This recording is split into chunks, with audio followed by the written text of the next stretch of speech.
Welcome, everyone, to the main event, Mark's Podcast, the final show of the month of October. I'm your first co-host, lifelong wrestling fan, former radio guy, and avid figure collector, Troy Adams. And with me, as always, is the main event collector. He is the WWE Walking Wrestling Encyclopedia. He is a Rosie to my Jamal. He is Greg. What's up, Greg? Oh, God, I'm SHIT. Thanks. Yeah, that's exactly. I was like, I'm Umaga. You're the SHIT. Superhero in training, people. Don't think it's dirty. I mean, it is, but... Oh, yeah, this is far better.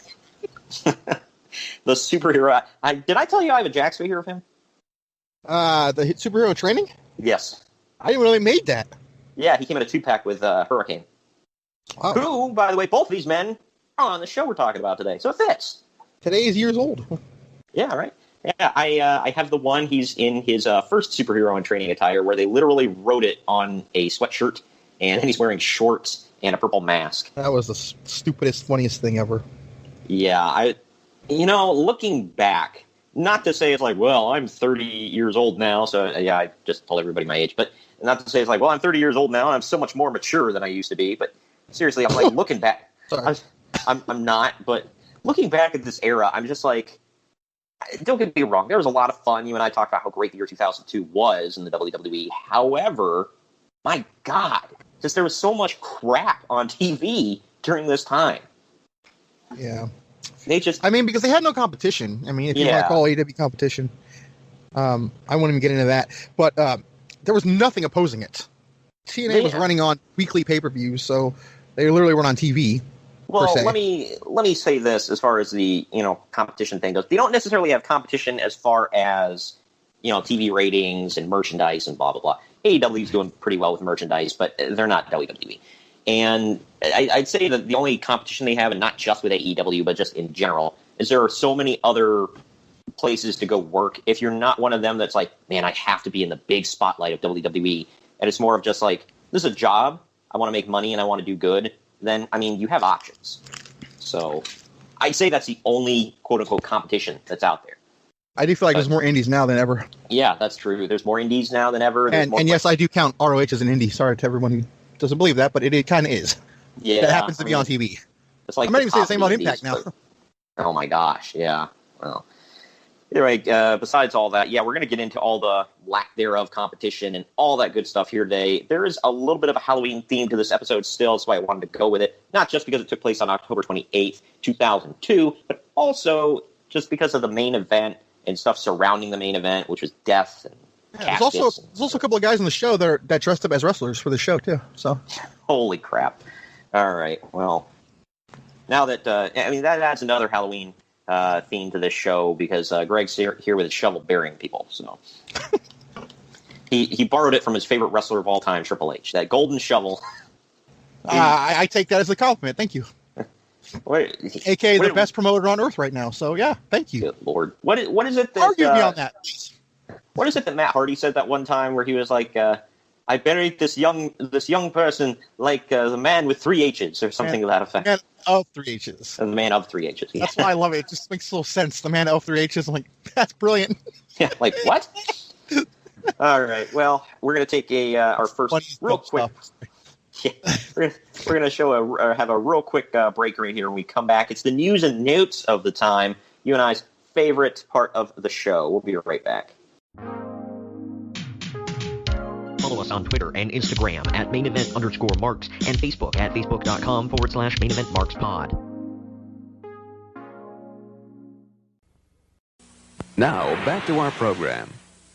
All right, we're back, and it is time for, oh yeah, it's time for the news and notes of the time. What are you drinking? You got to promote it. I'm drinking, today I'm trying it, so I don't know if it's any good or not. It's, you ever hear of the energy drink Bang? Yeah. I'm drinking. I've heard it's decent. Yeah, they got some good flavors, some that I'm like, meh. They got a million flavors for this thing. I'll just say that. I'm drinking, it's coffee Bang. It's called keto coffee, and it's cookies and cream craze is the flavor. So, wish me luck here. Yeah, let me see if this comes through here. You popping the top on. What is you drink? A Snapple? It's in a bottle like Snapple. It's one of those Starbucks drinks. Ah, okay, nice. So we're both drinking a coffee-like drink. How about that? Let's get this shield. Thus proving it's early in the morning, by the way. So if there's any errors, forgive us. Yeah. At least me. It's 11:30 for you, so at least me though. I will send you a picture of my box to prove it. I don't need a picture of your box, but thank you. First story here. Jerry Jarrett sold his controlling interest in NWA TNA to his privately held company, or to the privately held company, Panda Energy International. Well, he had to. I wonder if he told Dixie Carter how to make chicken salad. Well, you got to chop the walnuts, and and some apples, and anyway. Man, Bruce Pritchard just ruined everything for me now. I can't say anything without thinking of his stupid crap. Jeff Jarrett was appointed the vice president of TNA Entertainment, the new name of the company, while Dixie Carter, the daughter of Panda Energy chairman and chief executive officer Bob Carter, and a former TNA publicist, was appointed president. Panda Energy now owns 71% of TNA Entertainment, LLC.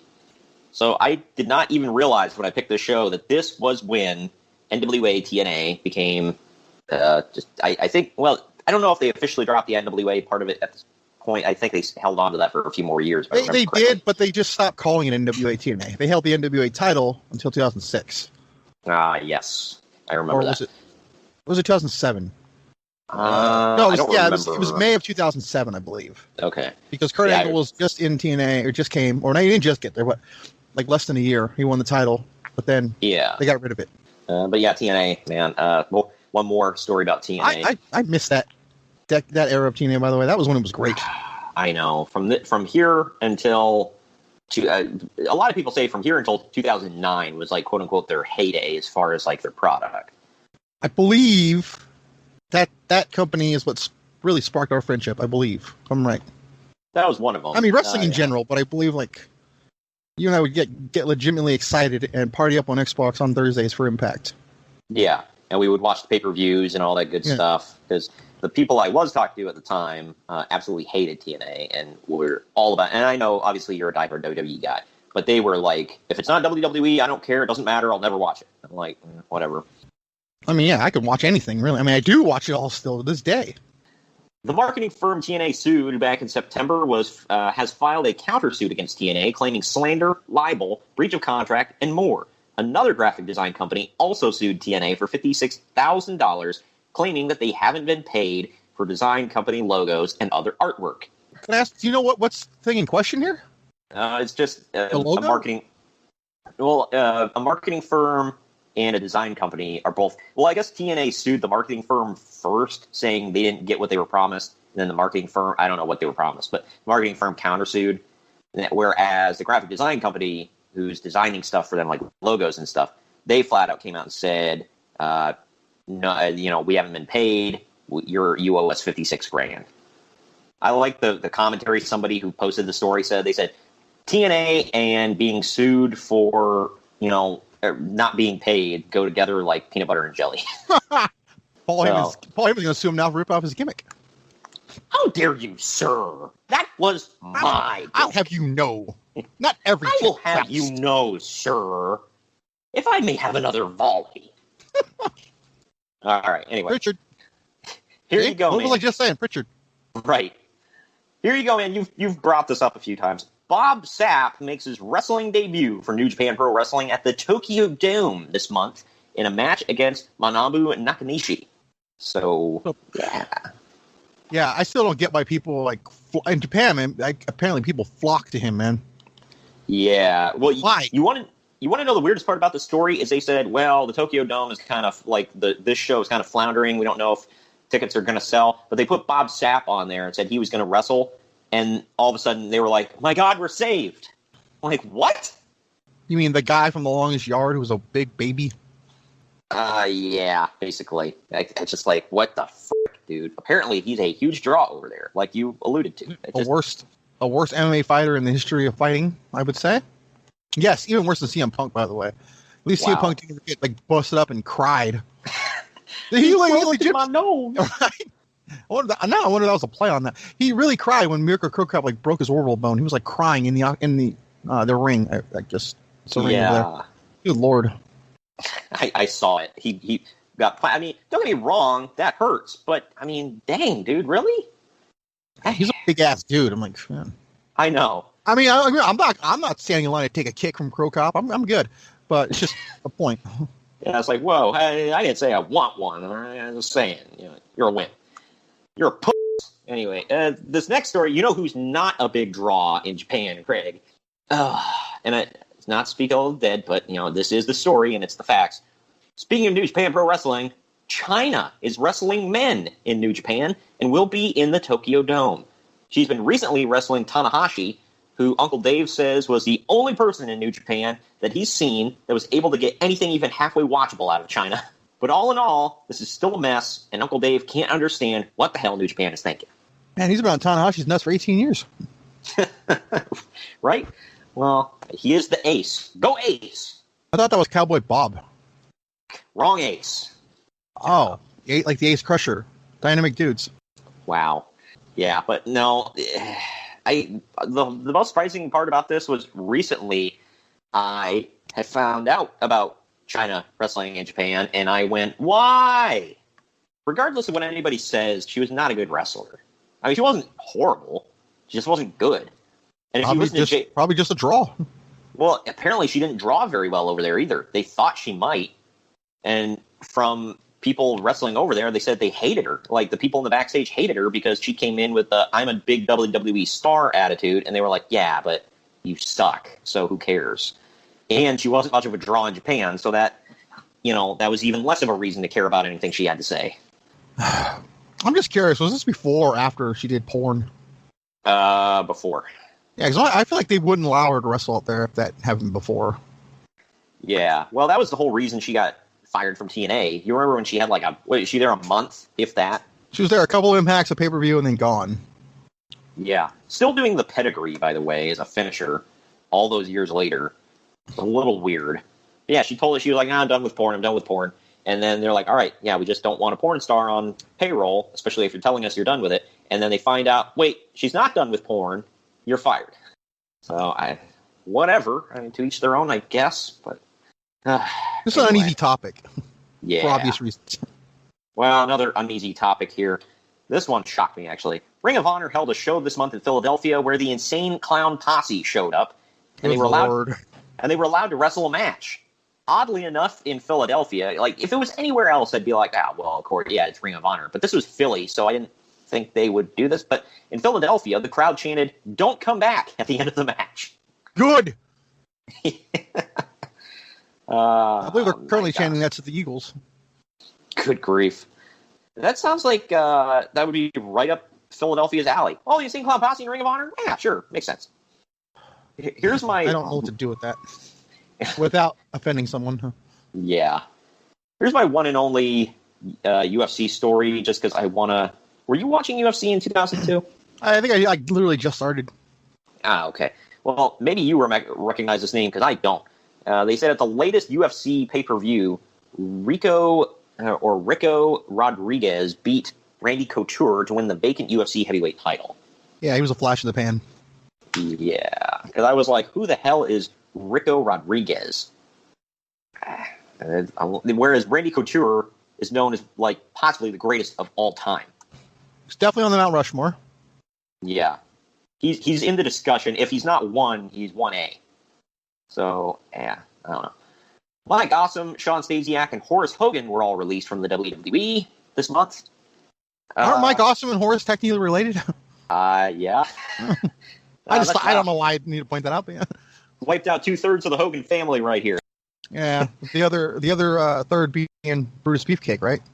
Not including Hogan, but no. All right, I'm sorry. Brutus the effing Barber Beefcake. Is that better? Good grief! I forgot you were very specific on the show. My apologies. Oh yeah, me. I was today years old, by the way, when I found out Horace Hogan was ever under payroll with the WWE. Now that you mention it, I didn't realize it, but yeah, I didn't know that either. He was under a developmental I went right into the jokes. I didn't even think about that. Right. Well, he was in WCW for what, 3 years at this point? Ish. I know he was there in 1998 because he's part of the flock. So I'm not going to put years on there, but he'd been wrestling for about I think he came out of the power plant. So I'm going to say he'd been wrestling for about 3 to 4 years at this point. Well, yeah, but something tells me he had like a connection to get in quickly. I don't know. I could be wrong. I could be wrong. Well, the thing is, I say that, but he'd been wrestling 3 to 4 years at this point. He goes into a developmental deal with WWE, and then the WWE still says, no, you just suck too much. You're gone. What year is this again? 2002? Yeah. Hogan is about to come back in January, so if he don't just if he just hung on a couple more months. Right. Sorry, nephew, that doesn't work for me, brother. Shawn Stasiak apparently got released because he sucked, and they said, we've given him chance after chance after chance, and he sucks. He's not getting any better. They could have went back to meat, man. They would have just made money with that. Oh, yeah. I mean, Jacqueline was still on the payroll, so she's on the show. It was Terry. I mean, yeah. Wow. Yeah. And Mike Awesome apparently got released because they said they just felt like he wasn't taking stuff seriously. He came back from injury, like, woefully out of shape. And, they just had enough. Hard to imagine that man being out of shape. Yeah. He did get a little out of shape a few times. I saw he was getting a little chunky. But, I mean, I never saw him, like, fat.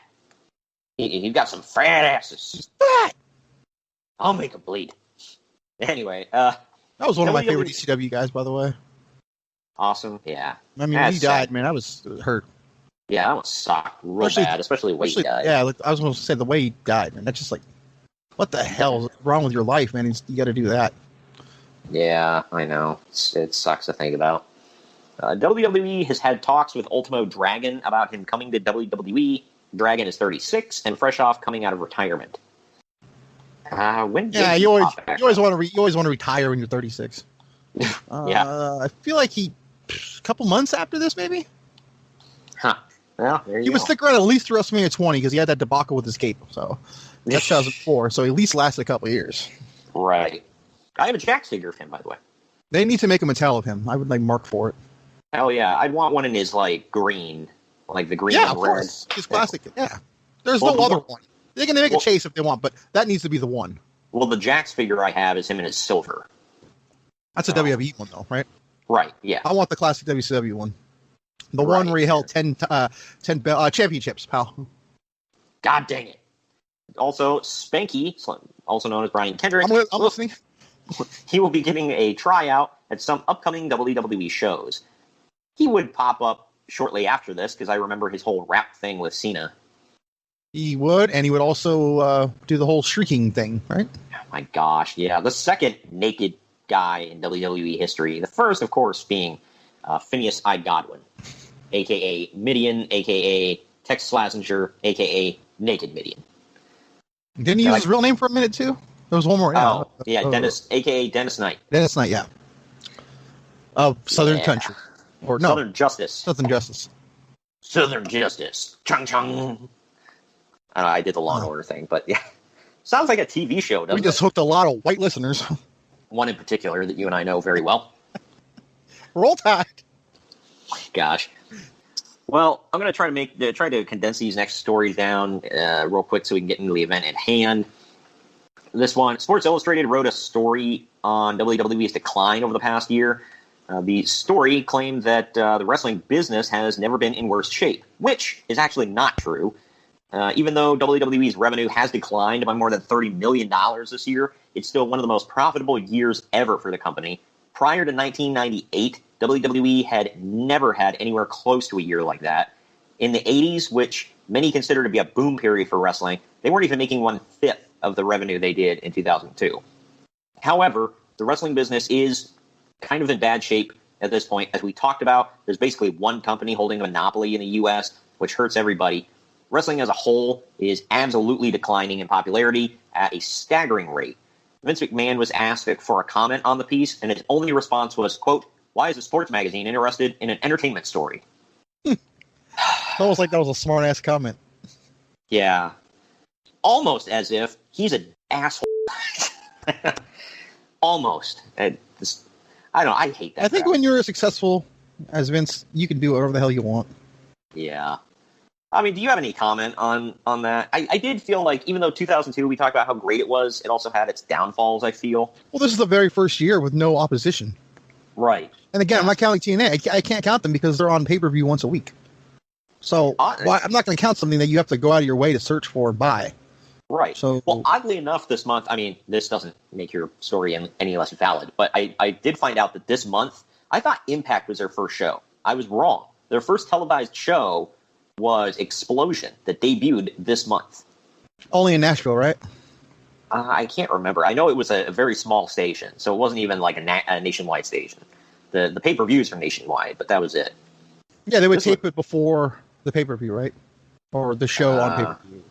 Something like that.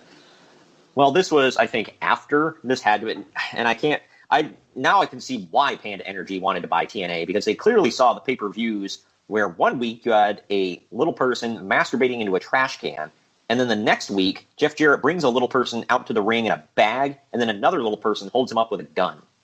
Good God. Tell me one of them was Short Sleeve Samson. I don't know. I feel like they used him all the time. No, they used Puppet. It was Puppet was the one with the gun and was the one pleasuring himself in the trash can, I'll say. Who was writing in TNA at this time, dude? Well, bro. It wasn't me, bro. Bro, I don't use little people, okay? Nobody cares about little people, bro. Bro, they don't look like me. They might as well be Japanese. No one cares about them either, bro. Good Lord. Did he say that? Yeah, he said if they don't speak English and they don't look like me, why should I care? If they wear a mask, why should I care? So we don't care about Asuka and Nakamura then. Okay. According to him, yeah, no, we don't care about them, and we shouldn't care about them because they can't cut a promo in English, and they don't look like us. So why should we care? Us. What does he define us? I know. It's like idiots. It's like Russo Humans? is New Yorkers? Writers? I know. What is us? Well, Vince Russo is white. I am white, but we do not look alike. He is very he's like olive-skinned Italian. I am like very neon white. Where, so it's like he doesn't look like me, and I think he talks funny. Should I not care about him then? Because, bro, he doesn't look like me, and I can't understand him sometimes, bro. He basically just said that all of America is just white English-speaking people. What a way to alienate people. Well, he is a moron, so, I mean... Douchebags, more like it, but... Yeah, I mean, we've established that. And the people I know, right? Why are we even on this? Like, this is new. The people that defend him, to me, I stop talking to them right away. I'm like, well, whatever. And they're like, well, he's actually a good guy. I'm like, if you say so. I'm sure he is. I'm not going to... Well, it's like, I always tell them, it's like, I'll take your word for it. I don't want to have communication with a guy who speaks like this. Just, nope. And he spoke like this for years. So this isn't like just a short time, like, oh, he had a change of heart or something. No, he still speaks like this. He's always done it. Last big story here. Big as in, like, there's a lot to talk about here. The trial of Nicole Bass versus WWE, speaking of Vince Russo, is she's suing WWE for sexual harassment, but it continued and has become a major headache for the WWE, as in inconvenience. The biggest testimony came from Sable, who claimed that Vince promised to portray her on TV as a classy, intellectual woman, but instead turned her into, well, Sable. She said that she left the company after she was asked to expose her breasts on television and participate in a lesbian storyline, both of which she refused to do. And then when she came back, she did them. Anyway, WWE lawyer Jerry McDivitt tore into Bass on the stand and reduced her to tears at one point, berating her and about inconsistencies in her stories and getting her to admit that the demand of $120 million in damages was excessive. Bass claimed that Shawn Michaels called her Mr. on Raw, and she was horrified and embarrassed, but the other side argued that Bass's entire gimmick on the Howard Stern show was based on the idea that they thought she was really a man. After 2 weeks of this trial, it only took the jury 4 hours to rule in favor of the WWE. Lots to unpack there, as a certain Alabama native would say. I don't know. I don't want to speak ill of the dead, so it's hard to say anything. But... Yeah, for lack of better words, not to bury the dead here, but for God's sake, I'm not always a WWE apologist about things. Obviously, they've done some sexist stuff and some messed up stuff, but for God's sake, like, Nicole Bass was there for like a flash in the pan. Nobody cared about her. She was brought in as a joke. Not to go back on what I just said, but dude, she was like famous because of the Howard Stern show. That alone right there should tell you something. That was literally the entire reason Russo wanted to bring her in, because he was a huge mark for the Howard Stern show, and he loved the Whack Pack, as you saw in WCW. You don't say. Yeah.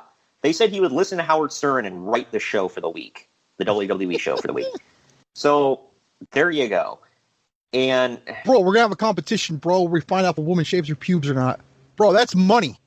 What the hell? That's what they do on the show. I know. Bro, we're going to have a stripper come out and ride one of those self-pleasuring machines, bro. Good God. I'm not even joking about some of this crap, which is sad. Last story here is... Because when I want inspiration, man, I think of Howard Stern. Well, damn straight. Last thing to cover here, I thought it was just kind of funny. The movie Helldorado that The Rock is filming in Hawaii is going to have a name change. No word on what the new name is yet, but the script is not changing, just the name. The Rock plays a bounty hunter who is doing one last job. One might say he's running someone down. Ooh, clever. Did you know that internationally, I don't know if it was in every country, but I know over in Asia, the movie was called Welcome to the Jungle. I did. Yeah. But they had to change the name. For those of you that don't get the joke or have never seen the movie, it's called The Rundown. And actually wasn't that bad either. I enjoyed it. I've seen it multiple times. I mean, I can... Dude, it had Kino from Ninja Turtles 2 in it, man. Sign me up. What? Yeah. Who? You really don't know? That little guy that did martial arts in the second Ninja Turtles movie? No, it's been forever since I watched it, so I don't remember. I just remember it had the guy with two first names. What was it? Shawn... Ed Rock. Oh, no, I'm sorry. He has three first names. Sean William Scott. Oh, dude, Stifler. Hell yeah. Yeah. I like I worked with Stifler and then Johnny Knoxville, because what a freaking duo to work with. Hell yeah, man. Hey, you're talking about two men on the Mount Rushmore of this is so 90s. And such idiots, yeah. Yeah. Well, Sean William Scott didn't know it at this point, but his star from the 90s was about to quickly burn out into a big pile of nothingness. I think this was one of his final big movies. And the only reason it was big was because it had The Rock in it.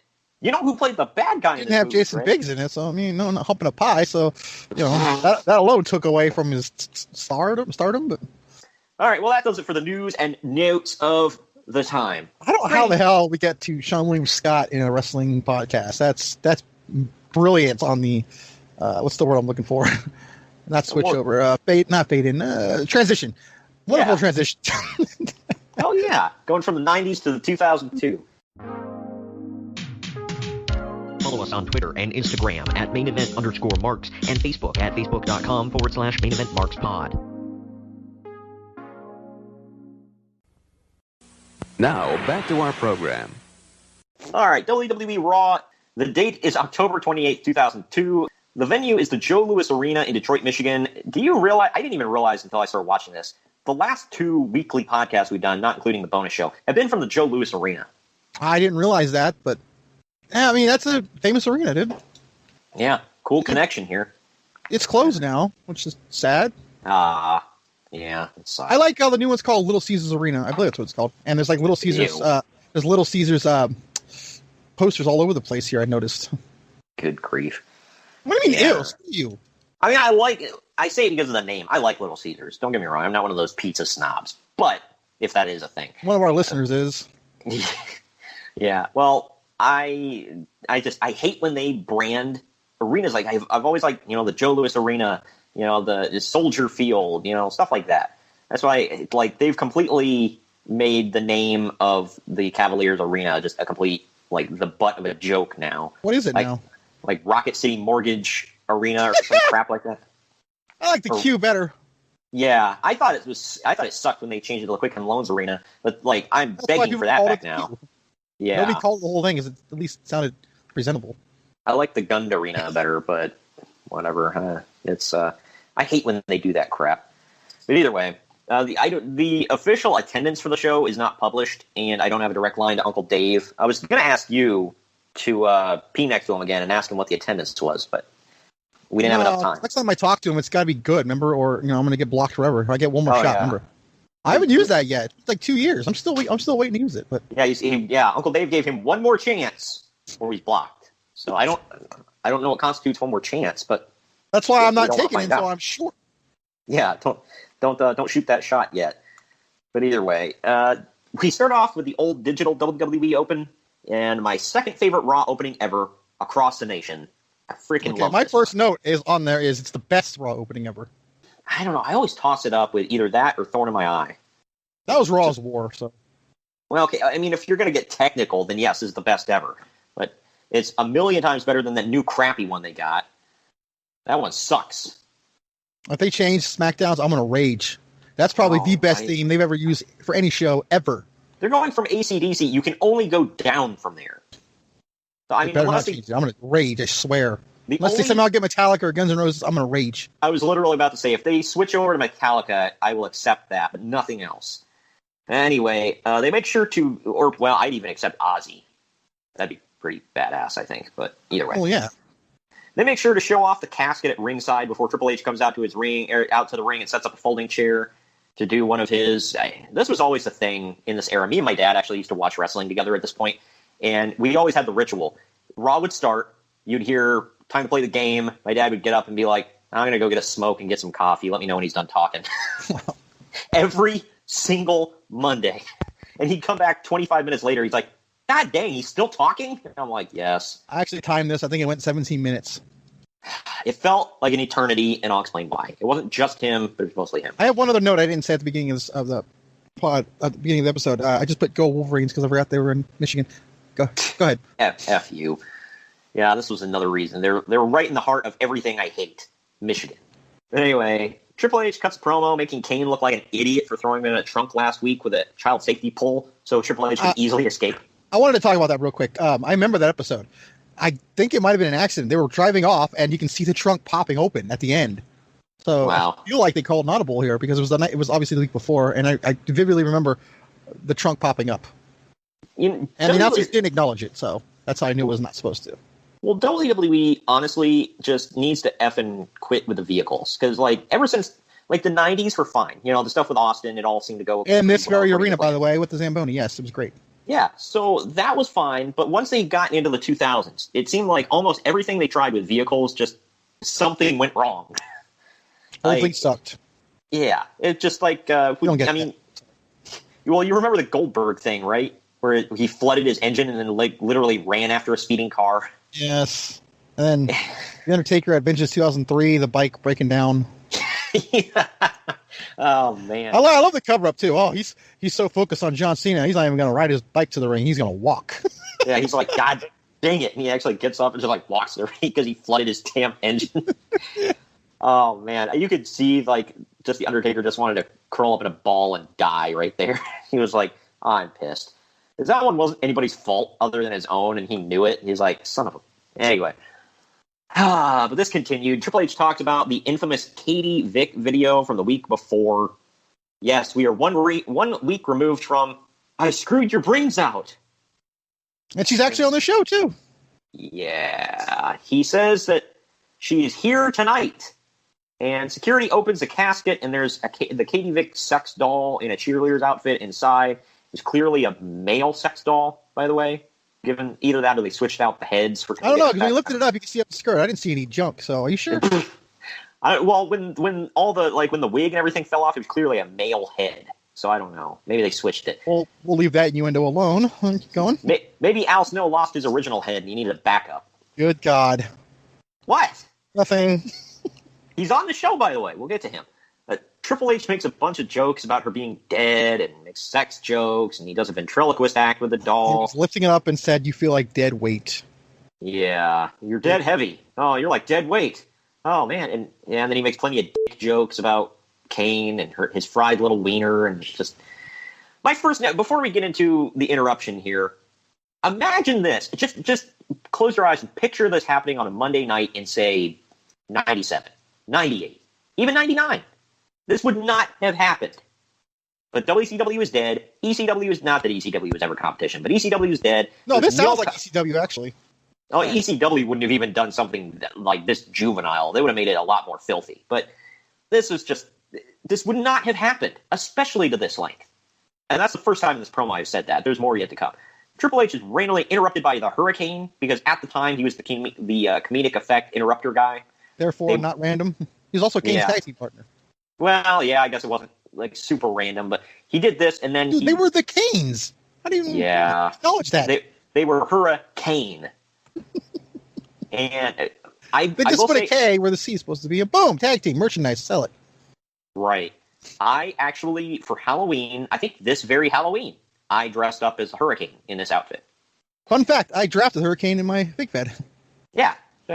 Everybody go listen to the Main Event Figure Federation draft. It dropped on Monday. If you were like, what the hell is this in my feed? Why am I getting something on Monday? You will get things on Monday from now on as our Figure Fed Main Event Figure Federation. Cheap plug. But anyway. But yeah. You did the thumbs up, right? Absolutely. Right here in the Main Event Figure Federation. And that's actually about somebody I drafted. But either way. Or, yeah. Well, no spoilers. I mean, they should have listened by now. Right. I mean, I hope. Don't get me wrong. I'm not saying we're entitled listeners, but I hope you listened. Right. Hope you enjoyed it. Absolutely. But, yeah, so my mother actually was one of those that made most of my costumes because she was actually a pretty good seamstress, and she made me a Hurricane outfit because at the time WWE didn't really come up with a lot of costumes. I went trick-or-treating as the Undertaker on 3 different occasions as a kid, by the way. Mark. Three different eras of the Undertaker. I was just using his real name, not calling you Mark, sorry. Wow. Yeah, well, he should have. Anyway. I can tell you all, by the way, since like the day I've known Troy, good Lord, he's loved the Hurricane. I am not even joking. Right. Which is why you drafted him, because you thought I was going to. And I did draft him early, as you noticed, because, again, that was one of the ones you could have gotten. Yep. But yeah, I've never met someone who was a huge mark for the Hurricane like you. Not that that's bad. It's just... I know, it's one of them weird ones, but... I wouldn't say that. No, I don't think I would. He's damn good. He is, but... He lasted all the years, because clearly he had a following. It's just... Oh, yeah. But he comes out to interrupt Triple H, and he calls Triple H out for his attempted kidnapping the week before and says that he has footage of Triple H from last week once he actually got to the hospital. Because he had to be hospitalized, you see. And they didn't say medical facility. They actually said hospital. And I said, I guarantee Vince McMahon was loving this and just like laughing his freaking ass off, pissing his pants in the back over this stupid segment. You know what that was? It was good crap, pal. Yeah. The video footage he shows is a guy in a hospital, like on an operating table, laying on his stomach with a cardboard Triple H mask wrapped around his head, and they've got a curtain up over, like, halfway down his body, and they make it look like they're pulling stuff out of his butt. And they're playing all these, like, nasty sound effects or whatever, and the guy in the mask is shouting things like, I'm the game! I'm the game! And just... You know what? What? Sorry, I just had a flashback. This is the first time they did this again with JR.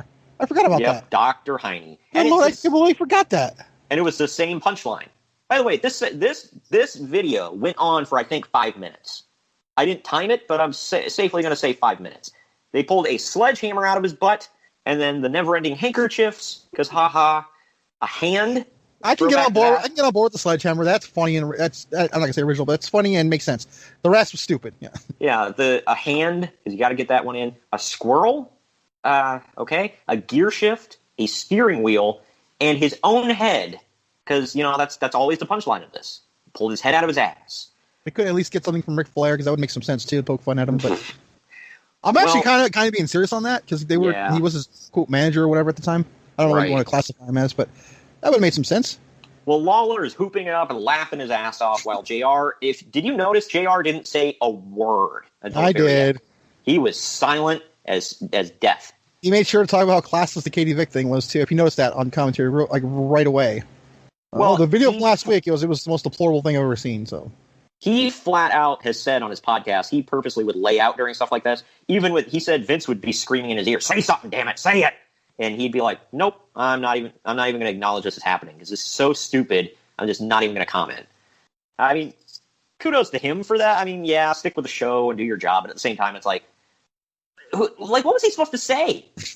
I mean, we know if Michael Cole was on commentary here, he'd be, oh my god, oh my, it's a sledgehammer, oh my. What a maneuver out of his hiney. But I said this entire segment went on forever. This was the second time. I could have said ass, but hiney's funnier. Yes, it is. This was the second time during this whole segment I said, can you imagine if this went on during the Monday Night Wars? Never. Triple H then gets mad and he starts beating up the Katie Vick sex doll for reasons, because, that That'll show them. But all of a sudden, Kane rushes to the ring and tackles Triple H. Now something serious is actually going to happen. Security tries to break them up, but Kane beats them up. The refs hit the ring. Real quick, I'm sorry. I'm pretty sure one of those security guards was Bobby Roode. He probably was. I'm pretty sure it was. I'm like, I had to look at it three times. I'm like, that's Bobby Roode. Nice. Before he was the enforcer of Team Canada. Yeah, right. Very shortly before, I would say. They were kind of like MJF. Either way. Who's better than us, and we know it. Absolutely. But the refs hit the ring, then all the jobbers hit the ring, and then Eric Bischoff comes out and he books a casket match for the main event. So we get, a little justification for the casket being there. So that's cool. I got to say, by the way, there was a Terry the Nephew sighting. Who? Terry the Nephew. Come on. I'm blanking. What am I missing? Who was the uncle? Dave? And who's his favorite little stooge? Oh, was Terry Taylor there? Yeah, he was one of the guys that broke it up. Oh, wow. So I put my notes, Terry the Nephew sighting. Good Lord. He's probably, he's more like Terry the cousin, I'd say, because he's like one of Dave's children. So cousin to Brian Alvarez. Got it. Yes. By the way, I'm sure Eric Bischoff just loved being in the same vicinity as Terry Taylor. Yeah, right. I'm sure he just loved that. Because, by Bischoff's own words, he had no power here whatsoever, and I think Terry was an agent. So technically speaking, he outranked Bischoff. So that's got to hurt too, right? Yeah, it's weird as hell. Well, we come back from commercial break to see Trish Stratus changing in her locker room while she's on the phone with her mom. Finally, something I get on board with. This was called. Okay, I thought it said maybe because Eric Bischoff explains this later on in the show. Is it FView TV or FU TV? FU. Okay, because that's clever. Yeah, I was just like called FU TV.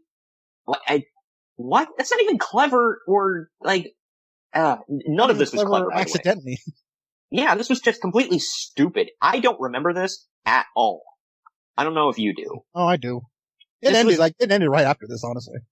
Like a lot of things they did during this era, like hot lesbian action, HLA. Does anybody remember that? My note for this was now I'm thinking about how many freaking hidden camera things has WWE done? Yeah. This, GTV, and the current no longer hacker thing. There was the one, Paul London was doing one, wasn't there? I don't remember that one. I think he did a short thing for a while, or I don't know. TNA did the same gimmick for a little while. With Paparazzi Productions, and yeah, I don't know. It's been done and overdone. I feel like that one at least made some sense because we knew Shelley had the camera. Right. So, I mean, it kind of fit. This was just stupid. This was like invasion of privacy stupid. Yeah. Not that wasn't, but we knew it was him and he had a camera. Like, oh, this is what Shelley does. Which I can kind of get on board with, whether it's stupid or not. At least it makes sense. This segment also, you talk about something that wouldn't have happened during the Monday Night Wars. This segment would not fly in 2020. And it was just unnecessary. Opinion. And it was just unnecessary. It was stupid. It just made zero sense. And it was classless. I don't know. And it was a waste of television time, really. I mean, oh my God, naked women. But cool. Voluptuous, pal. This first match of the night is Lance Storm and William Regal versus Tommy Dreamer and Rob Van Dam. It literally went for 3 minutes, 13 seconds. This was before the Un-Americans, right? It had to be. No, this is actually after the Americans. Oh, what? Oh, okay. Yeah. I knew it was before or after or something. Christian broke away and Tess broke away. So these are the last two. Did you ever hear the explanation for that? I think Bruce Pritchard gave the explanation. Too many Canadians? No, they broke away because Lance Storm and they threw William Regal in just as a filler because the other two wanted to get out. Because their explanation, they were like, well, we're Canadian, but we live in America. We don't actually hate America or whatever. They're like, it's a gimmick. It's not real. Yeah, but some people will take that seriously. I mean, I get, and they're like, well, people might get mad at us for real. They're like, good. That's what we want. That's the whole thing. Look, you know what's funny about this? If you were to ask me which two guys would say that, I feel like it would be the proud Brit and the very proud Canadian, not the two Canadians who live in America. Is it just weird to me? Well, the two Canadians that live in America, the thing is because they're like, well, we've lived in America for a long time. We love it here or whatever. And whereas William Regal, I think he lives in America now. I think he has for a little while, but I mean, for the longest time, he lived in England. And Lance Storm, to this day, lives in Calgary. So. Dramatic pause. Yeah. Both of them, and Lance Storm didn't mind. And they said they threw William Regal in because he was like, give me all the heat you can get. The more heat, the better. Well, clearly Lance Storm didn't mind because he's really close to doing that dancer thing. So, well, he doesn't mind a lot of things. I I know. It's like, how many zeros are on that check? All right, play the music. William Regal cuts an anti-American and anti-Halloween promo here to start things. Because they don't have Halloween in England, apparently. So. Yeah, I don't know if they do trick-or-treat or not. I'm going to assume they do, but I didn't really think about it. Footage It's 2020. There is no trick-or-treat this year, dude. So. False. There are actually quite a few towns around me that are having, they call it Beggars Night. And I'm like, seriously? Like, that honestly blew me away. I thought for sure everyone was going to be canceled. But no. Hashtag cancel culture. Footage is shown of Rob Van Dam beating Tommy Dreamer in Madison Square Garden to retire the hardcore title. Now apparently they're besties again. So they hugged it out. Lawler crapped on him for doing that. They're like, after somebody just beat my brains in, I'm not going to hug him. Like, oh man, leave it. Like, oddly enough, like Lawler's never the one to call out the stupid things on the show, but this one actually, stupid things.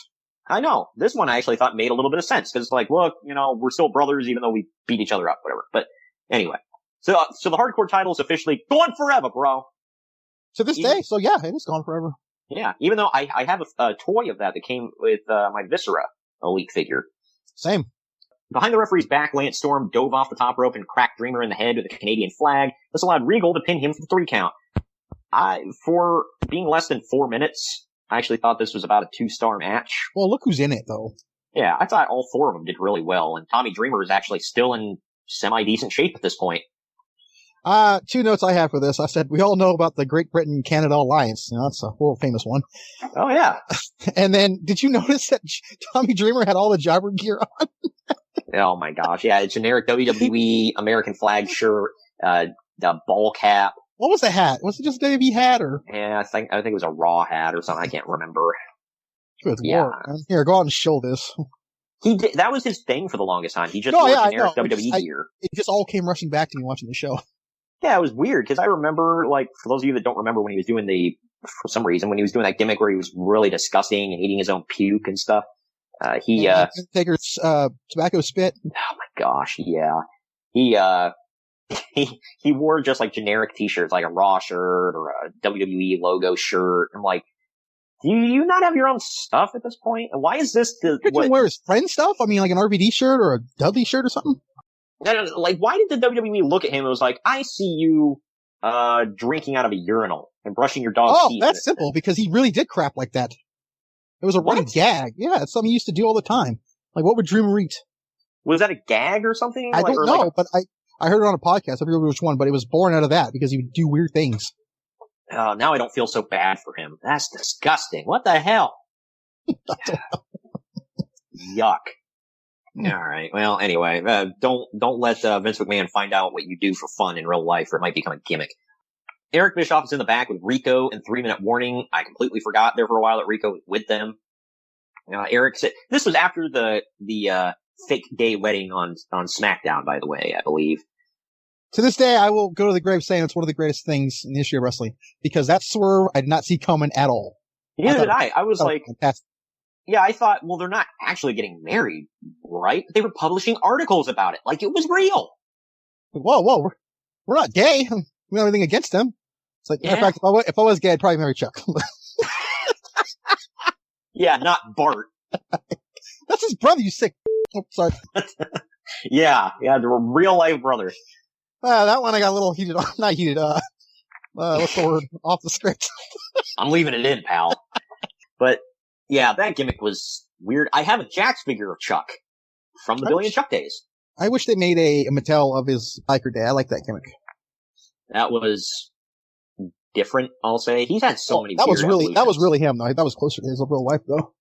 But anyway, back to this garbage. Eric Bischoff says that he needs results this week, unlike last week when 3-minute warning apparently lost to the Big Show or got beaten up by the Big Show or whatever the hell. Bischoff go on the Big Show right after this.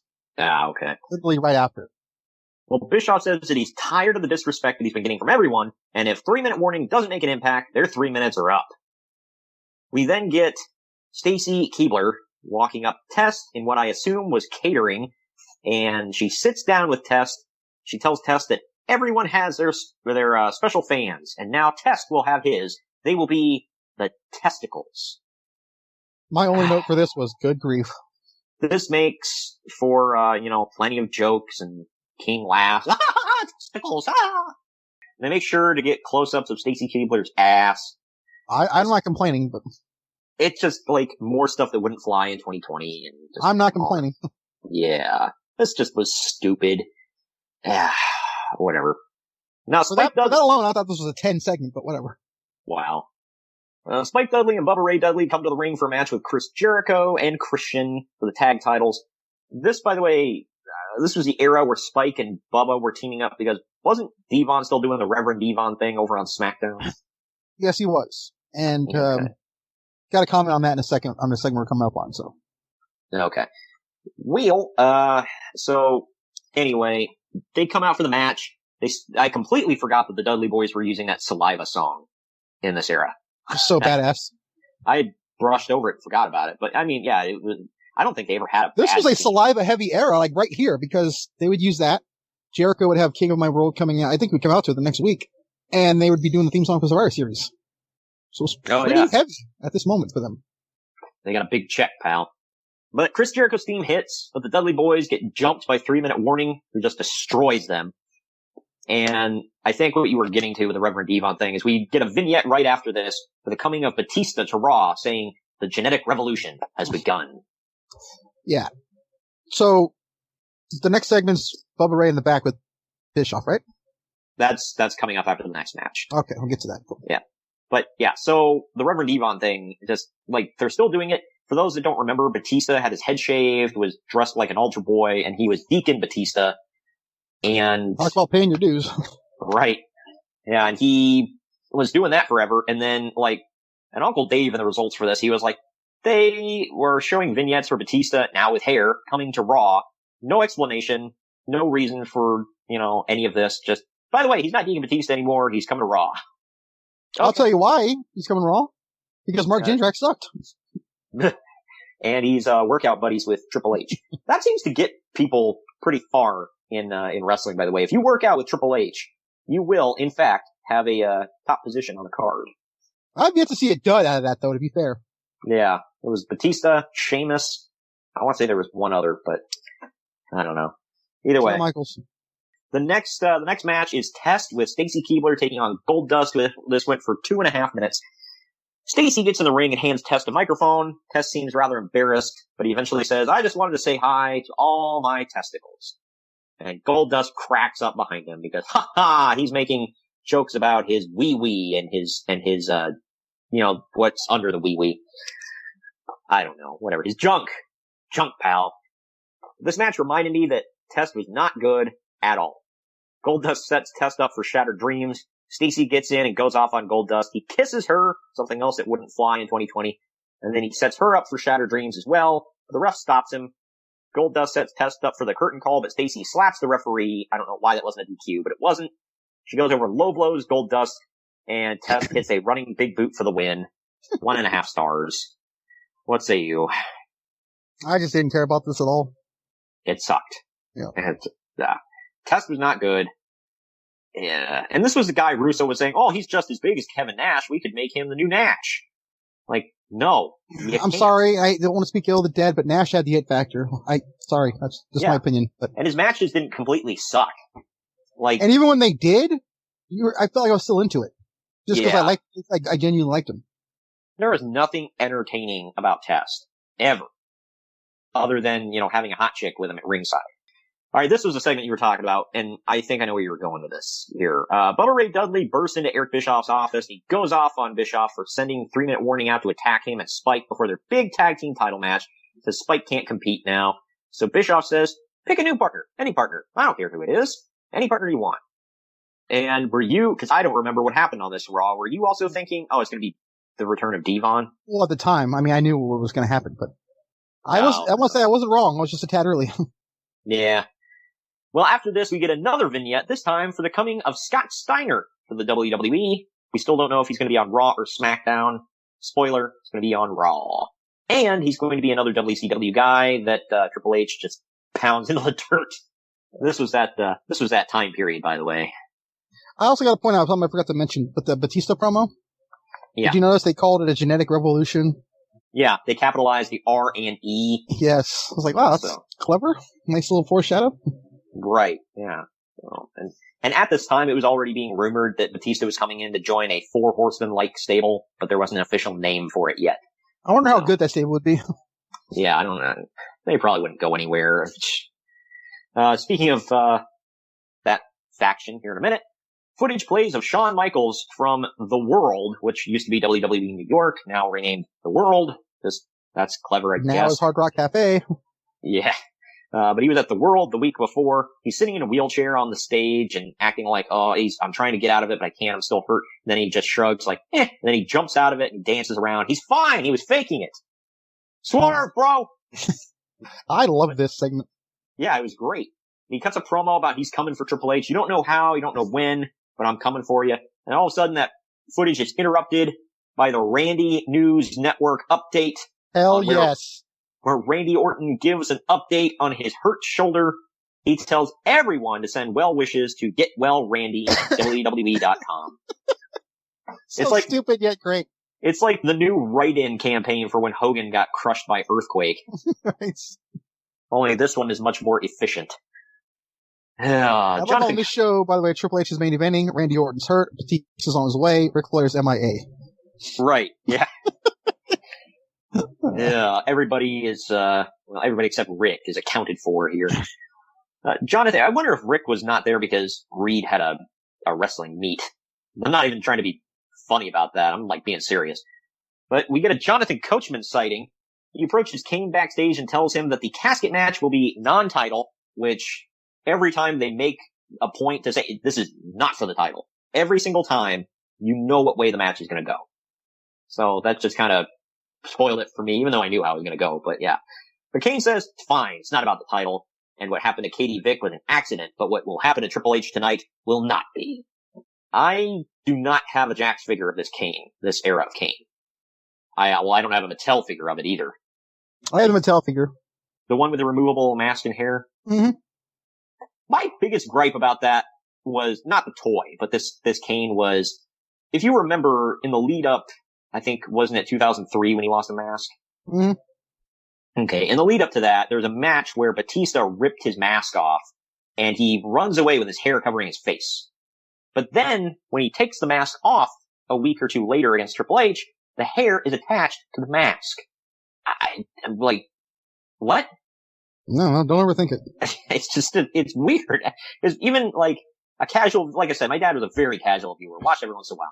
He's only an avid fan, got it, yeah. Right. Even he was like, wait a minute, 2 weeks ago, didn't he have his own hair? I'm like, yes. It's just, I don't know. But anyway, up next, we finally get Chris Jericho and Christian defending the World Tag Team titles against... Finally! Yes. They're defending the tag team titles against Bubba Ray Dudley and a mystery partner. They were still using the old, like, Attitude Era WWE titles at this time. They hadn't officially gotten the Raw World Tag titles. So, were they going back and forth at this point? I forget how that was going. For champions? Yeah, the tag champions. Weren't they on both shows at this time? No, Kurt Angle and Wrestler we will not mention won the tag titles at No Mercy for SmackDown. Okay, so they had new SmackDown titles, but just not new Raw titles. They're literally going to get new Raw tag titles in like the next week or 2 weeks. Ah, okay. Because they were going back and forth, and then they just stopped that. So. Oh. These were my favorite WWE tag titles in history, by the way. I wish I had titles of that. Yeah, I have I have Mattel versions of those titles, I believe. Who'd they come with? Yokozuna? Oh, you mean those ones? Never mind. I'm talking about the ones after those. So, oh, the Raw tag. I got hell of those. I think they made those, but I could be wrong. I think I am wrong. I don't know if they've ever made the SmackDown and Raw tag titles. I have a SmackDown tag title with Morrison that I just got, so I can tell you they at least made one. Yeah, the Raw titles were pretty cool looking, but I thought it was funny that the SmackDown tag titles were basically these titles, but colored blue. So, I don't know. But this match went for 15 minutes, 44 seconds. I said, nothing screams second fiddle like Christian coming out halfway through Jericho's entrance to Jericho's theme music. Did you notice that? Yeah. Jericho does his pose. He's halfway down the ramp. Oh, here's Christian. Christian even meant, like, he looks like Jericho's manager. Because he's coming down, like, pointing at Jericho, too. Like, he's the man. I'm with him. Well, he's about to get announced for the Elimination Chamber, so clearly he's the bigger of the two. Well, I mean, I'm not saying he's not second fiddle. They're just making it glaringly obvious. We see footage of Bubba Ray Dudley getting a massive concussion by Chris Jericho in a ladder match the week before. Did you hear the stories about how bad that concussion was? Yeah. I can't believe they let him wrestle a week later. Well, like, that's insane. Different time. Yeah, this would never have happened in 2020. For those of you that didn't hear, he was concussed so bad, he had to go to the hospital. They said he had such short-term memory. He kept asking, he was like, where's my mom and dad? And they're like, well, your mom's back in, Long Island or wherever the hell he's from, Brooklyn or, I don't know. She's back in New York. And your dad's dead. Like, he's been dead for years. And Bubba just broke down crying like it's the first time he heard it. And then a couple minutes later, he'd be like, hey, did you guys call my mom and dad? Are they on their way? And they'd have to explain it to him over and over until finally Tommy Dreamer got tired of it and was like, they're on their way, buddy. And just quit. So he was messed up. And Jericho said he literally had to lead Bubba, like, by the hand through the rest of that match. Because Bubba couldn't remember anything and didn't even know how to do anything. So, other than that, I remember that match being really good. Like, was I wrong on that? No, it was good. Yeah, so, either way. Bubba Ray introduces his new tag team partner, Jeff Hardy, who looks like he just got back from a Marilyn Manson concert.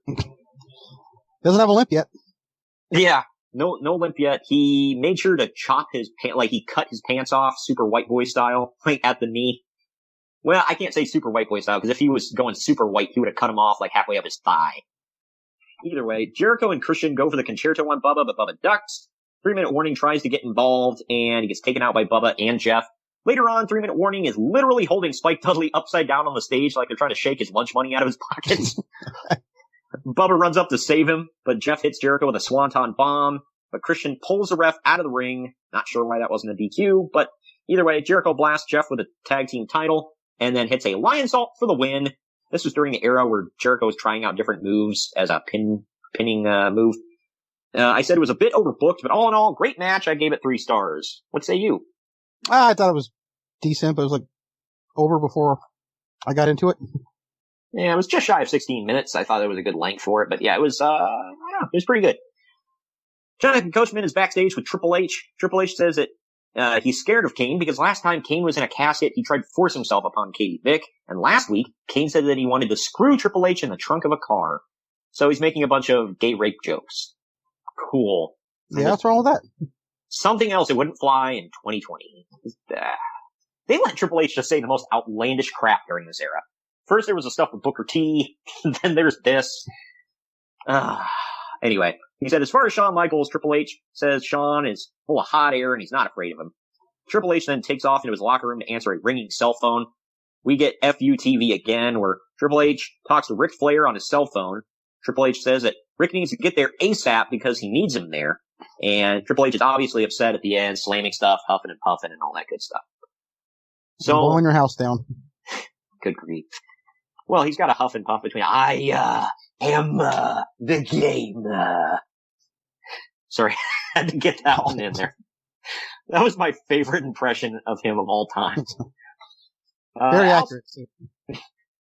Al Snow, of all people, walks into Christopher Nowinski's locker room playing chess with some old guy. Remember when at the beginning of the show when I said people dressing up as a wrestler for Halloween? Yeah. Right here. Which one were you referring to? Nowinski. Okay, good. Yeah, because I liked Al Snow. But not anymore. I like Al Snow. He's an Ohioan. He's good people. Al said that he stood up for Chris during Tough Enough, but he regrets it because Chris is an arrogant ass. Chris said that his success is all due to himself and no one else, and he said he wants Al Snow to pick an opponent for him tonight and sit at ringside and watch Chris win. We get segment after segment during this here, like just no wrestling whatsoever, because Eric Bischoff comes out to the ring after commercial, and he brags about how great Raw is, and he reveals that he's been behind the hidden cameras. He also said that he's going to reveal more about the Elimination Chamber for Survivor Series. This is another reason why this is a historic show.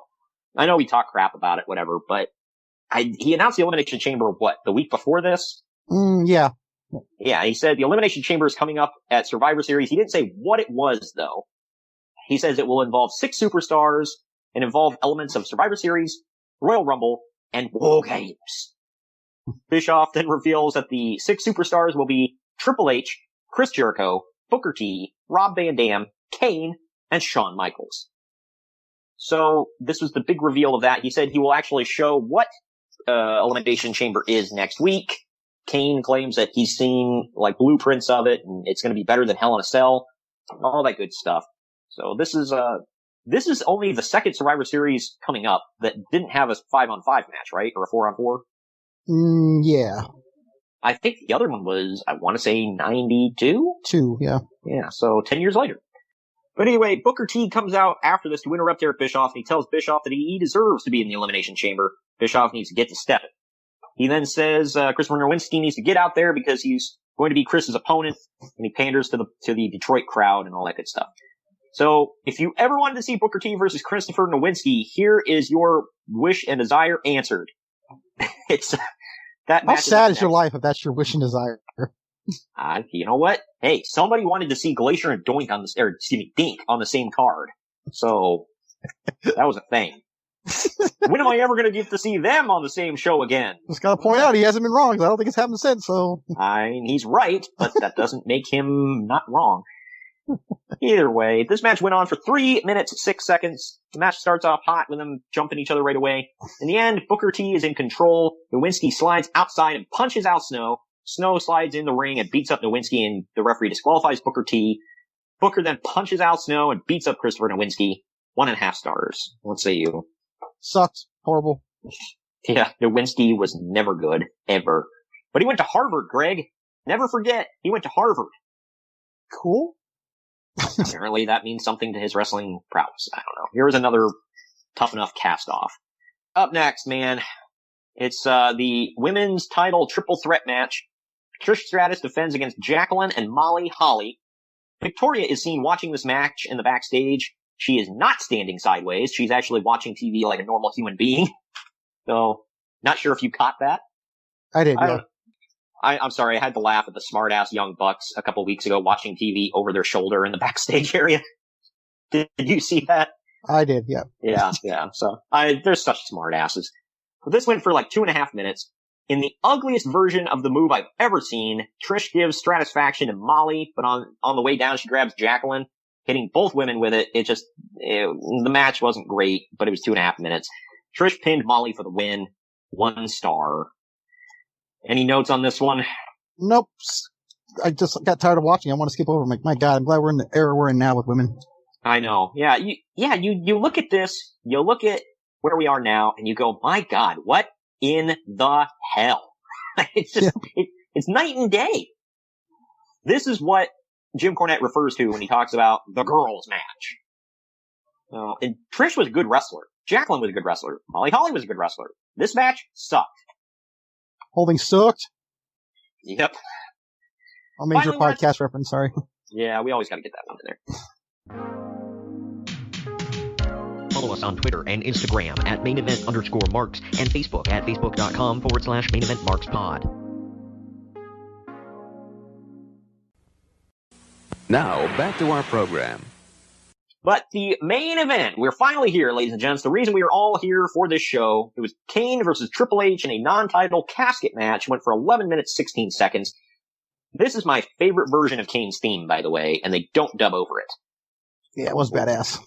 Yeah, Slow Chemical by Finger 11. Finger 11 was a very early 2000s band, by the way. But I love this song. I still, in Fig Feds, I still use that for Kane. But I said the illusion is a bit funnier when Triple H is damn near the same size as Kane. Did you notice this? I didn't know. Yeah, Triple H, number one, is jacked right here, and Kane has, for some reason, vascular. lost it. Yeah, and this was during the era where Kane had lost a lot of muscle mass, so they're relatively the same size, and we're supposed to believe that Kane is like 325 and Triple H is 265. I mean, maybe, but I don't know. And then Triple H is damn near eye level with Kane when they stand eye to eye. So I think Kane took the lifts out of his boots. And Triple H is deceivingly huge. I'm just saying that now. He is a deceivingly large man. But yeah, so I just thought it was funny. Then Triple H ends up using a low blow and multiple chair shots on Kane. When the casket opens again, Shawn Michaels is inside and he jumps Triple H before nailing sweet chin music, just kicking the crap out of him. Kane then hits a chokeslam on Triple H, rolls him into the casket, and slams the lid shut for the win. I actually thought this was a pretty damn good match. I gave it 3 stars. What say you? I liked it, yeah. I still said only 2, though, but... Yeah, it was very memorable, I'll say that. And then at the end, Kane leaves. Halfway through his exit, they play Shawn Michaels music. Heartbreak Kid dances around in the ring. He dances on the casket. As you pointed out, this was not the first time this has happened for Shawn Michaels. He just loves dancing on caskets for reasons. So yeah, that was the end of the show, man. I like how they said this was the first casket match in 4 years. It's like, wait, that means I was at the last one. Wow, really? Wait, when was the Triple H Rock one? 2000, I guess. Oh, maybe that was, it was a casket match. I think he just put him in there. I thought it was a casket match. I could be wrong. I don't know. Either way, that one, if I remember correctly, took place on SmackDown, did it not? He was on Raw. Either way, that was the one where Triple H put the Rock inside, chained him up, and beat the crap out of it with a sledgehammer. So, that was the end of the show. Follow us on Twitter and Instagram at @mainevent_marks and Facebook at facebook.com/maineventmarkspod. Now, back to our program. On to the final ratings. CageMatch.net gave this a 6 out of 10. I as well gave this Raw a 6 out of 10. What say you? Yeah, I said it was a D+. So yeah, about 6. Yeah, it was fine. I think if I had to go through the most historic moments of the show were more, I mean, there was a lot of transition on the show. Cause like we said last week, they had the Katie Vick debacle. WWE had to come out with a statement apologizing for it, basically. It was so just ridiculously stupid, and disgusting. This week, we get, we kind of see the state of WWE, long after WCW had been dead, or not long, I should say. And we get the casket match, we get the setup for what's going to come at Survivor Series, we get more info on, Elimination Chamber, and we see that during this era, there was a lot of throwing crap at the wall to see what sticks. I think, as you alluded to with, like you said, this FUTV lasted, 2 weeks? Mm-hmm. And going forever, bro. 3-minute warning wasn't long for this world either. I don't think they stuck around much longer. And we get the vignettes. We got Batista's coming, Steiner's coming, the Randy News Network is in full swing, so he's about to, pop up and join Evolution. He's about to pop up, cut his hair off, and join Evolution. Yeah, lots of big transitional stuff. And yet again, we get to see how the women have come a long way since, then to now. I don't know, man. Even if it wasn't an amazing show, I enjoy looking back at stuff like this sometimes. It's cool as a refresher. It was a fun, nostalgic, yeah. Yeah. It's always, we don't always have to go way back to the 90s or the 80s or the 70s to, really enjoy nostalgia and retro and all that good stuff. I think, it's nice to look back at when I was a teenager and all that good stuff, kind of height of my fandom type deal. All right, that wraps it up for October, man. All Hallows Eve is upon us. If you have, I hate when they call it Beggars Night. I just like calling it trick-or-treating. But if you have trick-or-treating, Beggars Night, whatever, in your area, good for you. If you don't, it's probably not a big loss. I don't want to give candy to ungrateful little kids anyways. I ain't spending money on them, so whatever, bye. Yeah, I don't know if my town has trick-or-treating, but my wife is already she was like, what if we don't want to hand out candy? I'm like, turn your damn light off. She's like, all right, yeah, I'm not buying candy. Like, yeah, no, I'm not. So, yeah, if, do trunk or treat or something. They have plenty of that. It's more safe. You can kind of trust those people because usually that's more contained. You don't have to worry about poison and COVID in your candy. So, COVID candy, man. Good God. COVID candy. Hell yeah. All right. Well, anyway, if you haven't listened yet, last Friday, we dropped our bonus show of the month. We did our first ever review of a TNA show, and I thought it went pretty damn well. It was TNA Bound for Glory 2010. Even though, all in all, I didn't think the show was a masterpiece, you and I had a lot of fun watching it and reviewing it, I think. I did, yeah. I like when it takes you back like that. Yeah, because, you and I were huge TNA fans at that time, like we were talking about, and this was a new direction and a new trajectory for the company. So, good stuff. I like going back and looking at that. So, like I said, it doesn't always have to be way, way, way back to be, a retro look. Sometimes it's something like that. And also, if you didn't get a chance to listen or whatever, definitely just give it a chance. Listen to our draft on Monday that dropped a couple days ago for the Main Event Figure Federation. We explain all the rules and everything.